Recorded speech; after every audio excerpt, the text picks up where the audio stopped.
Bonjour tout le monde. Ce sujet va s'adresser à propos des livres saints, Bible, Coran, Torah et tout ce qui en découle. Voilà. Un livre a été écrit par les hommes. Ce n'est pas la création de Dieu. Un livre est fait par des hommes. Et les livres, la Bible et tout ça, ne sont pas des livres de foi. Ce sont des livres de science pour nous apprendre à trouver la foi. C'est une grande différence. Aucun livre n'est sacré.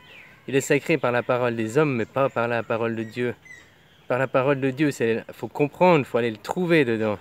C'est pour ça les livres. Mais les livres ne sont pas une vérité absolue. D'ailleurs, dans les livres, vous me parlez d'une terre plate. J'invite quiconque à me dire à quelle page, à quel verset, ou dans n'importe quel livre saint, c'est écrit mot pour mot, la terre est plate. Non. Il n'y a pas, c'est pas écrit mot pour mot, la terre est plate. C'est que des interprétations et des interprétations sont toujours personnelles. Comme vous te interprètes toi, je sais pas comment forcément moi j'interprète moi, les eaux du haut, du bas, c'est peut-être bêtement la mer et puis l'eau du haut c'est l'univers, c'est énorme océan et nous on est une bulle dedans.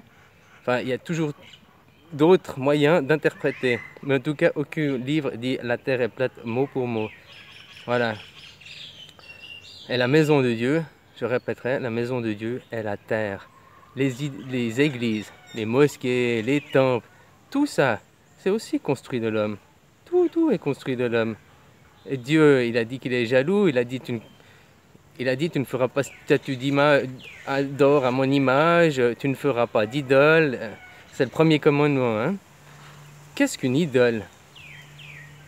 Une idole, c'est quelque chose de construit par les hommes pour le culte d'une divinité.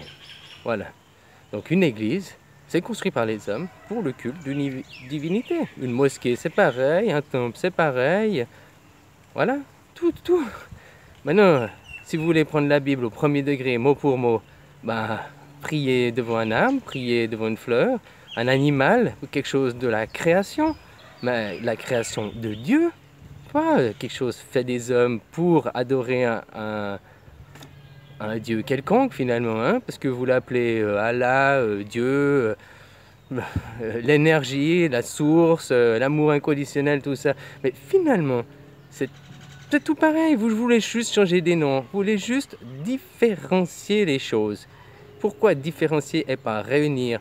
Dans chaque religion, il y a du bon et au final, c'est pour nous apprendre la paix, l'amour, pour vivre ensemble en harmonie et pas dans la destruction, dans la possession, dans la manipulation. Et le monde actuel, c'est ça, manipulation, perversion. Les gens qui sont au sommet, c'est des manipulateurs pervers narcissiques. Tous, et ils sont là, ils jouent avec nous. Et je parle pas des premiers politiques qu'on élit, hein, parce que là on choisit juste la couleur de notre maître. Eux-mêmes ont des maîtres. Vous savez quelque chose? Peu importe où vous vous trouvez sur Terre, peu importe quoi, dès que vous dépensez quelque chose avec un sou, ça rentre dans les poches de 1200 personnes. Voilà. Tout l'argent, il appartient à 1200 personnes sur cette planète. On est 8 milliards et tout l'argent va dans 1200 personnes qui sont au sommet de la pyramide. Moi, je trouve pas ça vraiment bien.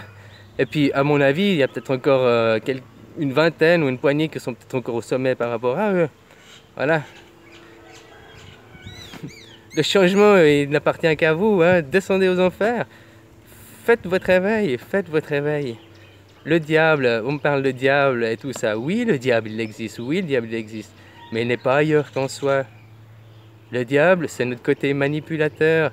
C'est l'ego en nous. C'est l'humain. On est 50% des êtres humains, 50% des dieux. La part de Dieu, c'est la spiritualité. La part d'homme, c'est le diable en nous. Il n'y a pas besoin de le chercher ailleurs. Il ne faut pas dire il est.